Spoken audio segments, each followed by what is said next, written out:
De rieders van TVM hebben correct een trainingskamp in het Italiaanse Colalbo achter de rug. De perfecte tarrieding. Ze binden kleer voor. Ja, nou, het gaat goed. Ik voel me fit, ben net ziek en weinig blessures. Dus wat dat een giet, stiet weinig minder bij. Normaal gesproken, als ik me din nog, dan zal ik me er wel bij rijden bij 4 van het zien. De 10 kilometer op de Olympische Spelen is belangrijk voor Sven Kramer. Ommers die verkeerde wissel op de Spelen in Vancouver. Dat is gebeurd en ik heb het heel prima afsluiten. Maar het is net zo dat ik daar nou mee bezig ben om te proberen te voorkomen. Ik denk dat uiteindelijk het iedereen ervan leert. En is net de bedoeling dat het nog een keer gebeurt. Irene Wust viel haar sterk, maar weet dat ze flinke concurrentie had.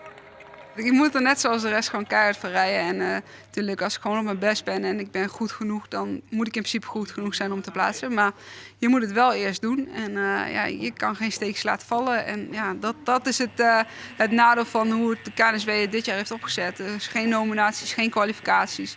Het is gewoon het OKT en daar moet je goed zijn. En als je er niet goed bent, dan mis je gewoon de boot.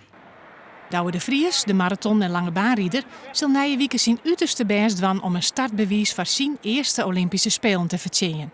Hij had vertrouwen. Ik heb een paar weken geleden in Berlijn hele goede, van mij een heel goed rijden. Dus ja, dat jouwt gewoon een heel soort vertrouwen voor de komende wedstrijden. Dat ik gewoon toch nog harder rijden haast dan als het ooit dingen haast. En volgende week dan zien we wat het genoeg is. Ja.